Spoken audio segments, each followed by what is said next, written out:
Góðan daginn, þá höldum við áfram með sama viðtalið. Það ekki nema vika í þessa þjóðaratkvæðagreiðslu 29. ágúst þar sem að Íslendingar ákveða hvort að hefja í á nýja aðildarviðræður við Evrópusambandið. En í þáttinni í dag eru mættir Finnur Beck sem framkvæmdastjóri Samorku og Jóhannes Þór Skúlason sem framkvæmdastjóri Samtaka ferðaþjónustunnar. Tveir framkvæmdastjórar. Já. Velkomnir. Takk fyrir. Hér verður ekki tölu villisann. Heyrði, sko, í þessari, ég held við getum bara að kalla það kosningabaráttu, hefur mikið verið talað sjávarútveg og landbúnað þessar greinar. Þið auðvitað eru fulltrúar atvinnugreina sem eru gríðarlega stórar í íslensku hagkerfi og skipta miklu máli. Þannig okkur langar nú svona aðeins til að bara taka púlsinn og reyna átt okkur á því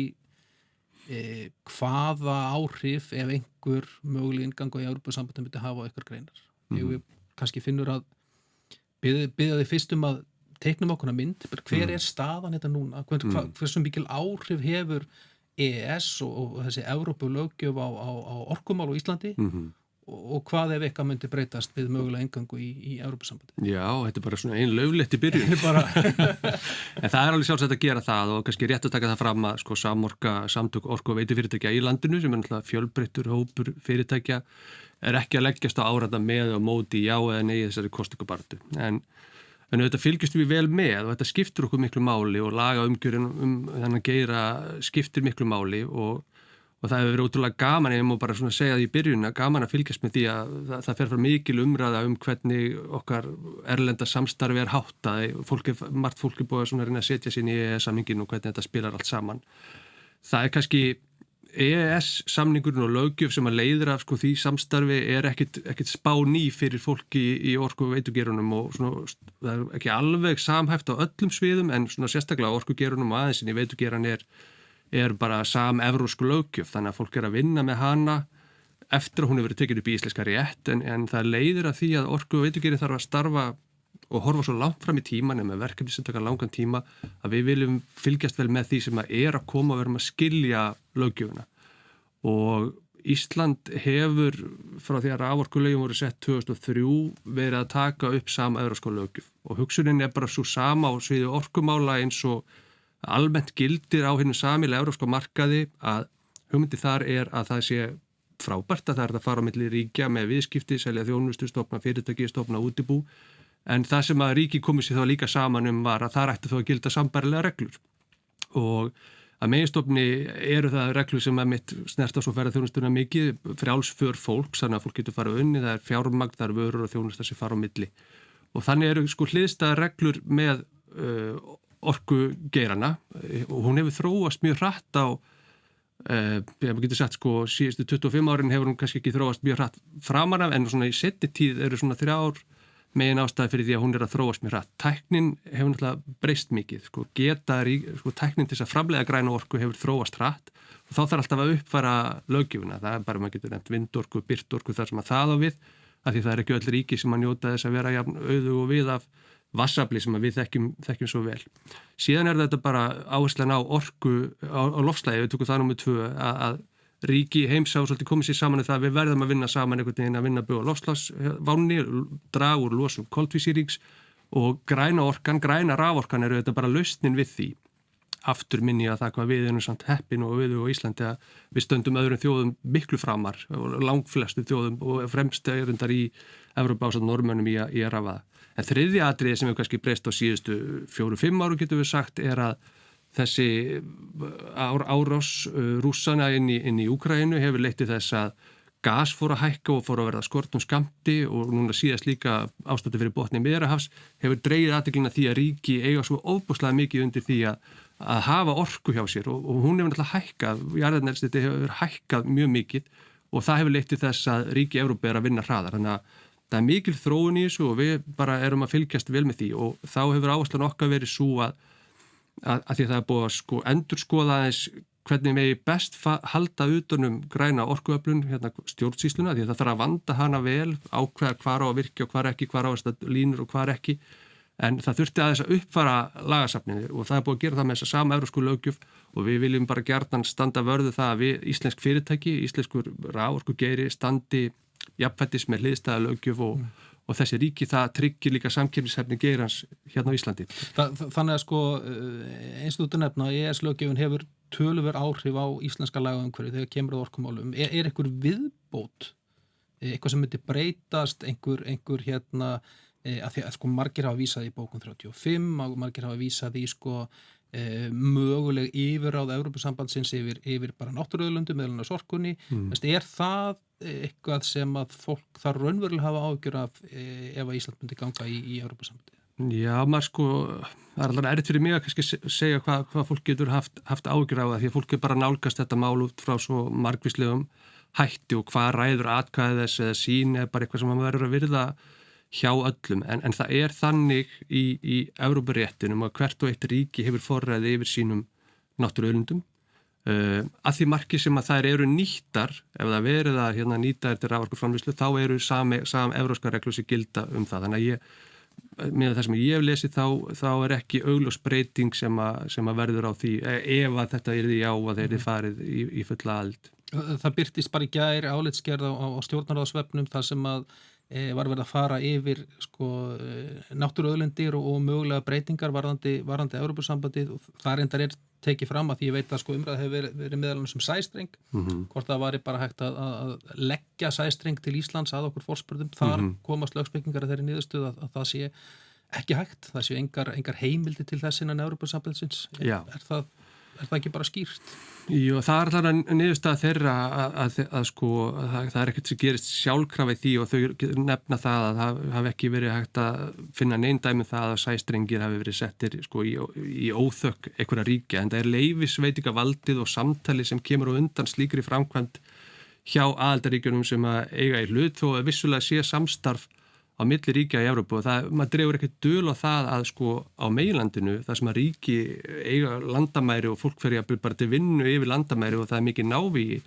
þar er markmiðið að reyna að ná út mestu nýtninu, mestu hagkvæmninni á orkumarkaði og þau vilja tengja saman vegna þess að það geta bara verið skilyrði sem að gera það sérstaklega hagkvæmt fyrir þau ríki, en fyrst og fremst er það svo líka hagkvæmni sem ræður því hvaða ríki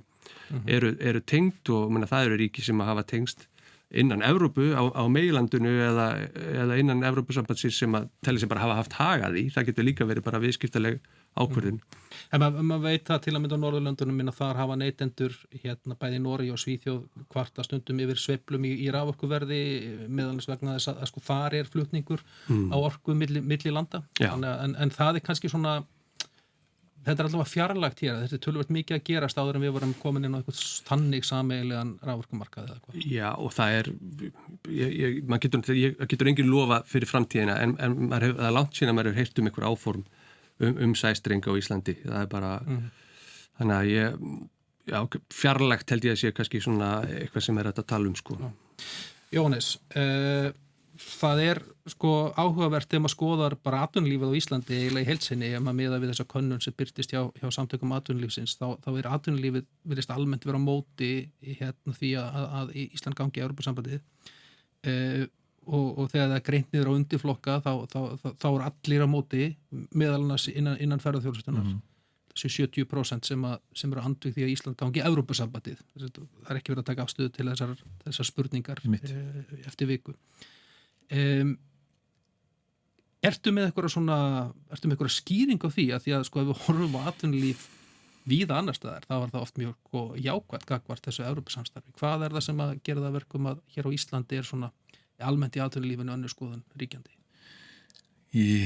Já, ég nú kannski ekki tala fyrir atvinnulífið í heild sinni, en ég held að kannski í fyrsta lagi þá sjáum við náttúrulega ákveðin viðsnúning frá því að þessi spurning var síðast sett fram og þá var atvinnulífið svona frekar jákvæðara og ég vil mjög jákvætt fyrir því að gangi í Evrópusambandið eða að sækjum aðild. Þá voru náttúrulega hins vegar kannski aðrar aðstæður upp í efnahagslífi. Við vorum að koma út úr bankahrunni og í töluvert svona flóknum efnahagslegum viðfangsefnum. Þannig að einhverju leyti kannski endurspeglar þetta það sem að til dæmis forsætisráðherra sagði nú einhvern tímann að svona þegar að fer að harðna dalnum að þá er fólk líklegra til þess að vilja ganga yfir þjóðleg sambönd og þetta kannski endurspeglar það að sem að hefur náttúrulega verið líka í umræðinni að efnahagsástand á Íslandi er almennt gott þessar mundir. þótt að við séum með okkar djöfla til þess að eiga við eins og alltaf verðlag og vexti og annað slíkt sem svo sem ekki auðveldra að hafa taumhald á núna heldur en hefur verið í gegnum Íslandssöguna mikið til en það kannski að einhverju leyti það einn punkturinn að atvinnulífið sér fram á að hlutirnir séu bara svona í þokkalegu lægi eins og þeir eru núna og vilja ekki rugga bátnum hafa ekki sjá kannski ekki að grasi sé eitthvað grænna hinum megin við lækin að þessu sinni og það kannski mögulega einn punktur og þetta held ég svona viðhorf sem að mér finnst að einhverju leyti endurspeglast í umræðinni svona almennt. Það eru aðrar aðstæður núna heldur en þá, alveg eins og það eru aðrar aðstæður á alþjóðavettvangi núna sem að gera það verkum að við erum líklega í sterkari samningsstöðu í dag heldur en við vorum þarna rétt eftir bankahrunið. Þannig að svona breytast þessi hlutir. Þannig að annað held ég líka það að eins og kemur fram í svona það sem þessi könnun var kynnt þar sem fólk dregur fram hvers vegna það fólk að horfa á hluti eins og fullveldi að hafa stjórn á ein málum, ein auðlindum og allt þetta sem þið eru búin að vera að nefna. Þannig að það klárlega spilar þarna sterkt inn í. Við höfum svona í samtölum við félagsmenn eftir að könnunin var birt komist aðeins að því líka að einhverju leyti spilar inn í að fólk í ferðaþjónustu er orðið þreytt á því hvernig stjórnvöld hafa talað greinina ekki kannski staðið við eitt og annað sem að hefur staðið til eða ekki staðið til virðisaukaskatthækkun á ferðaþjónustu til dæmis sem stendur til í haust eitt af því. Það hefur súrnað verulega í þeim potti í trausti til ríkisstjórnarinnar sjálfrar. Það getur verið að það hafi einhver áhrif líka svona þegar að könnun kemur fram á þessum tímapunkti. Eitt af því sem að ég held að margir velti fyrir sér því ég hef heyrt það þegar ég tala við rekstraraðila í ferðaþjónustu sumir kvarta auðvitað yfir gengisveiflum og það að segja fyrirsjáanleika í þessum gengisveiflum menn eru að bóka ár 2 fram í tíman á einhverju verði, svo gerist eitthvað í genginu og það getur verið upp, það getur verið niður en að svona þessi svona ófyrirsjáanleiki getur verið truflandi. Engin umræða til að mynda evru eða upptöku evru eða einhvern veginn meiri stöðuleika í genginu innan greinarinnar. Með einhvern veginn hefði haldið að það myndi koma inn í þessa afstöðu. Já, klárlega og ég meina það endalaus umræða gengi í ferðaþjónustu vegna þess að vera í ferðaþjónustu og að selja langt fram í tíman til viðskiptavina erlendis náttúrulega bara að vera í daglegum gjaldeyrisspekúlans og það vissulega hlutur sem fólk skoðar en það eru mörg fyrirtæki í rauninni farin að nýta sér möguleika að kaupa sér gjaldeyristryggingar og búin að minnka þessa áhættu töluvert en ég hef orðið var við merkilega litla umræðu eða þrýsting eða hvað við að kalla það að til dæmis við í samtökum ferðaþjónustunar þrýstum á stjórnvöld að það verið tekin upp annað gjaldmiðil. Þá evra augljóslega skýrasti kosturinn ef að menn vilja fara þá leið. Ég held að svona okkar félagsmenn gerir sér mjög skýra grein fyrir gengismálunum. Ég held að við fáir betri í rauninni að vita nákvæmlega hvaða áhrif það hefur á business. Þannig að fólk kannski bara eins og þú segir búið að læra á þetta og farið að svona tryggja sig gagnvart sveiflunum. Að einhverju leyti já, það hefur aukist en síðan þetta líka fólk horfir á til dæmis það sem ég hef heyrt nefnt að þó við tækjum upp evru þá tekur það langan tíma, það gerist ekki bara á morgun, það var fyrst að fara í viðræður og svo tekur eitthvað tíma að ná Maastricht viðmiðunum og þetta og fólk segir við höfum aldrei náð þeim, hversu langan tíma mun taka okkur að komast í það. Ég hugsa eins og önnur ríki hafa náttúrulega komist að þá kannski myndi samþykkt samnings gera það líklega að einhverju leyti þannig að það býr til ákveðið traust á framtíðina og fyrirsjáanleika. En fólk horfi líka á það að gengis áhætta hverfur ekkit úr greininni þótt að við tækjum upp evru. Evra enn með gengisáhættu gagnvart til dæmis Bandaríkjadal þar sem að þriðjungur af okkar viðskiptavinum kemur frá. Bandaríkjamenn eru stærsti einstaki kunnahópurinn okkar, bæði hvað varðar fjölda og verðmæti. Þannig að við værum ennþá með gengisáhættu þar, einnig gagnvart Asíulöndunum og svo framvegis Bretlandi. Þannig að gengisáhætta, þetta ekki það einfalt að gengisáhætta hverfi bara og svo held ég líka að fólk gerir sér bara mjög almennt orðið grein fyrir því og mér finnst ég að sé það í þessari umræðu að hérna hún finnst mér svona röggfastari að einhverju leyti jarðbundnari að því leyti gagnvart evrunni núna heldur en kannski þegar að fara í þetta 2009-10 að þegar evran átti einhvern veginn bara að bjarga öllu strax að fólk átti sér betur á því að gjaldmiðill í rauninni bara mælikvarði og undirliggjandi efnahagskerfi og við þurfum að taka til fyrst heima hjá okkur áður en við getum tekið upp nýjan gjaldmiðil og fengið þau gæði sem að því mögulega fylgja. Heldur að þetta geti haft einhver áhrif að við erum búin að vera í ef við horfum á síðustu, ég var að segja 20 ár, mjög miklum sveiflum í efnahagslífinu, upp og niður, stundum gott, stundum mjög slæmt. Heldur að það hafi áhrif að svona möguleg óvissa sem myndi fylgja viðræðum og breytingum sem myndi óhjákvæmilega fylgja ESB-aðild, heldur að það spili inn í, heldur að menn sé að hugsa, nú þurfum við bara einhvern veginn við þurfum aðeins að ná betra jafnvægi áður en við förum að örugga bátnum. Já, ég held að það spili bara mjög mikið inn í jafnvel vegna þess að stemmingin í ferðarþjónustu í dag svolítið bara, við liðum og láta okkur í friði í smá stund, þannig við getum bara byggt upp hérna. Við erum búin að vera fyrst í gríðarlega hröðum stækkunarfasa 2010-19, fórum svo í gegnum faraldursárin þar sem að ferðarþjónusta í stóru hluta heimsins bara hvarf og það var bara verið að bjarga verðmætum. Greinin kemur út úr því áfalli með í rauninni furðu hratt en samt sem áður mikilvægt að minna á til dæmis það sem að Seðlabankinn bendir á í fjármálastöðuleika sínum núna síðast að þetta sé í rauninni eiginfjárstaða ferðarþjónustu fyrirtækja og sé í rauninni svona áhættu þáttur í efnahagslífinu vegna þess þá á stóru hluta vegna þess að þau í rauninni brenndu upp allt sitt eigið fé í faraldrinum og eru núna bara byggja upp aftur og það gríðarlega mikilvægt fyrir fyrirtækinu, ég held að finni allir fyrir því sem eru að reka ferðarþjónustu fyrirtæki að við þurfum bara svolítið loft núna, við þurfum svolítið frið,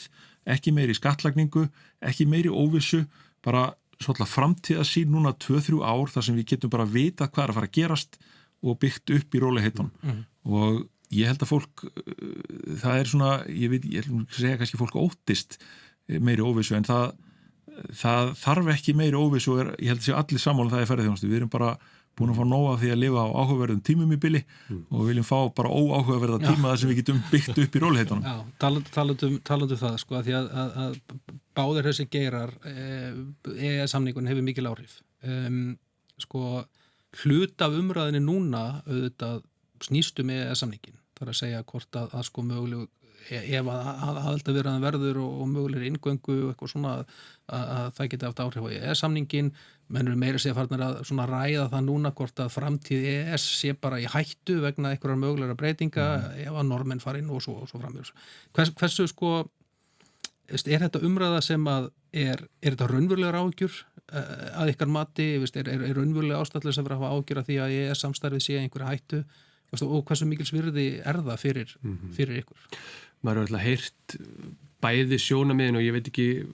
hvort rétt það sem ég nefndi á það sem að mér finnst bara svo mikilvægt og jákvætt að það meiri umræðum EES-samningin, hann mikilvægur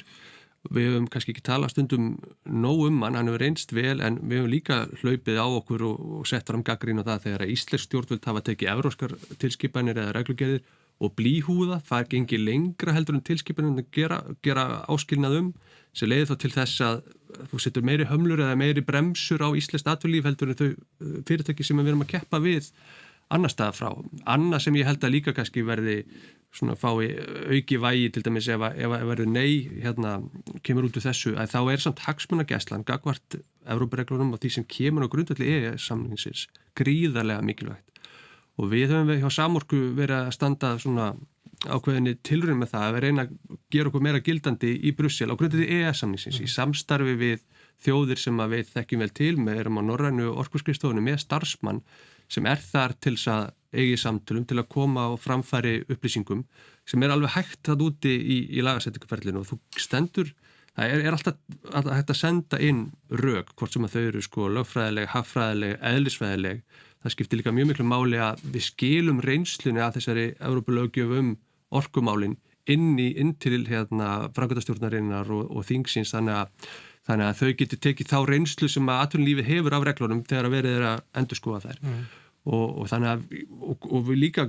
skal ég taka fram að við höfum bara átt líka mjög gott samstarfi stjórnvöld sem þurfa líka stórlega að efla sína hagsmunagæslu í Brussel, alveg óháð því hvernig þessi kosning fer, að þá það að vinna mjög vandlega með það sem við höfum skiptir miklu máli. Hvað segir þú, Jóhannes? Tölum við nóg EES-samningin og bara áhrif hans og hvað hann þýðir og hvert hann stefnir? Ég held að það væri bara mjög gott ef við myndum tala svolítið meira hann. Það alveg rétt hjá þér að það hefur velt upp ýmsum svona framtíðar möguleikum hvað verður hann. Það er ekkit alveg örugt, það er ekkit örugt í veröldinni, en hann hefur verið gríðarlega mikilvægur fyrir Ísland. Hann veitir til dæmis ferðaþjónustunni mjög mikilvægan grundvöll, fjórfrelsið, tryggir frjálsa för fólks á milli landa, fjármagns og atvinnulífs, þannig að við náttúrulega byggjum okkar ferðaþjónustu í rauninni að stórum hluta á erlendu vinnuafli sem kemur frá EES-löndunum og verðum að gera það einfallega bara vegna þess að við erum lítið hagkerfi í örri þróun í rauninni í öllum atvinnugreinum. Þannig að eins og sést bara á tölunum það, ég held að erlend vinnuafl sé núna fjórðungur af vinnuafli á landinu. Þannig að við erum svo sem ekkit einum þetta, en við sjáum það að þessi samningar eins og EES og Schengen-samningurinn að þau veita mikilvægan grundvöll fyrir ferðaþjónustu starfsemi á landinu yfir höfuð. Og ef við horfum til framtíðar þá svona, ég að segja, þessi geopolítiska óvissa sem í gangi núna, við vitum ekki alveg hvert að fara, hún kannski ýtir undir það að við veltum því fyrir okkur hvað gerist ef að stríð í Úkraínu breiðist út og fyrir að ógna norðmönnum til dæmis meira, hvað munu þeir hugsa, breyti það svona hinnu gamalgróna viðhorfi norðmanna að ESB aðild sé vond hugmynd. Það hefur verið mjög sterk þar og þeir hafa jafnvel viljað talað stjórnmálunum þar að hætta í EES-samningnum sem hefur nú aldrei komið til tals hér á Íslandi. Þannig að þeir hafa mörguleiti verið svona harðari í þessari Evrópu-andstöðu heldur en stjórnmálumenn hér. Þannig en það alveg ljóst að við höldum ekki EES-samningnum kannski uppi ein með Liechtenstein mjög lengi. Þannig að en á samanskapi kannski engin merki það núna strax að Norðmenn sé eitthvað á leiðin út úr samningnum. Við erum með ýmis mál þarna sem ekki alveg klárt hvort að verði eitthvað betri innan Evrópusambandsins en utan þess og kannski má segja að í öðrum atvinnugreinum sumum er hægt að horfa á þetta með einhverju leiti skýrar, þar sem þú ert með sjávarútvegskafla, þú ert með landbúnaðarkafla, þú ert með kafla orkumál,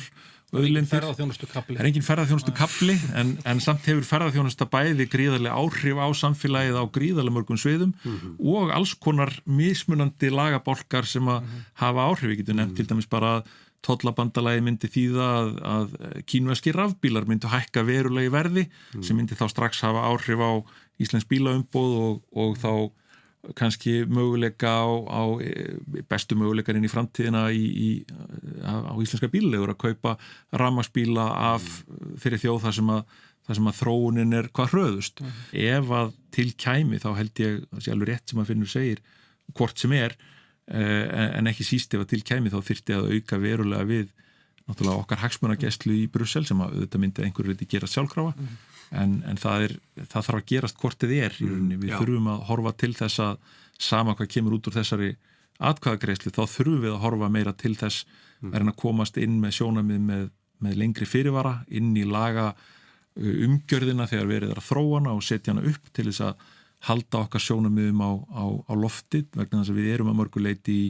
í annari stöðu sem land hér á mörgum tveggja heimsálfa langt í burtu frá miðpunkti í Evrópu heldur en bara lönd sem eiga landamæri hvort að öðru og fólk getur sótt vinnu yfir.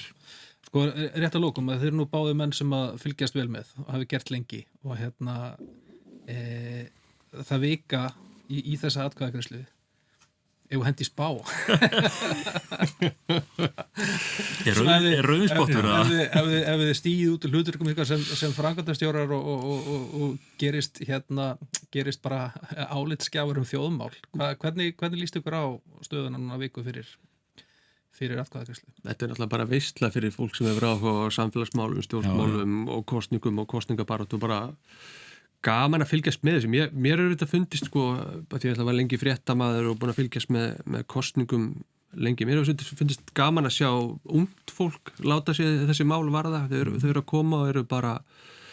flott ungt fólk í báðum hliðum sko. Það sem eina sem ég treysti mig til þess að spá fyrir er að það mun bara hækka hittastigið hérna með hverjum deginu sem líður og við verðum að vanda okkur, við verðum að sem samfélag geta komist í gegnum svona, bara rökræður, virða skoðanir, virða niðurstöðuna hver sem hún verður og þá bara stöndum við bara sterkari eftir, við erum bara að finna úrlausn á máli sem að búið að greinilega vera mjög erfitt og dúkkar upp aftur og það fæst ykkur úrlausn úr þessu sem eru bara spennandi að sjá hver verður en þú fær mig ekki til að spá þetta, það er góð tilraun. Jóhannes, finnum við diplomatískur fæði til að vera aðeins minna diplomatískur og spá? Mér finnst mjög erfitt að spá þetta eins og staðan er, ég sveiflast svolítið frá degi til dags það hvað muni gerast í þessu. Ég held að svona út frá því hvernig þetta í gangi, þá held ég dagsformið þarna dagana fyrir í umræði þáttunum og svo bara flestir stór hluti fólks ákveðu sem nú bara þegar það komið inn í kjörklefan. Hlutir eins og að það verður rosa góð útilegu helgi getur líka haft áhrif, hverjir mæta þá og hverjir ekki. Ég held að þetta verði bara mjög jafnt. Ég ætla nú ekki að spá því í hvora áttina það fer, en ég held að það verði lítill meiri hluti í hvora áttina það fer og ég vona okkur beri gæfa til þess að fara svo ekki að rífast það eftir á. Ég hef mikla trú á þjóðaratkvæðagreiðslum og hef gert í mjög langan tíma. Beint lýðræði held ég eitthvað sem við erum að reyna að gera meira af og ekkit endilega bara svona þjóðaratkvæðagreiðslur þar sem að ríkisstjórnir ákveða nú eigi að vera þjóðaratkvæðagreiðslur. Við erum að leyfa borgurunum að leggja fram tillögur og íbúa lýðræði sveitarfélögum og svona þjálfa okkur svolítið upp í þessu. Það tekur svolítið tíma. Það verði ekki allir sviss á einni viku. En ég þeirra skoðunar að þjóð tekur aldrei ranga ákvörðun í þjóðaratkvæðagreiðslu. Hún tekur bara ákvörðun. Svo þetta stjórnmálamann að vinna úr henni og einhvern tímann í framtíðinni geta sagfræðingar svo sagt okkur hvort það hafi verið góð að vonda ákvörðun. Þú ætlar ekki að taka þér að verða umboðsmaður ógreiddra atkvæða? Nei, ég held ekki. Við mun leyfa fólki að ákveða þetta bara hvert í sínu kjörklefa. Finnur Bekk og Jóhannes Þór Skúlason. Takk hérlega fyrir að komuna í sama viðtali. Takk fyrir.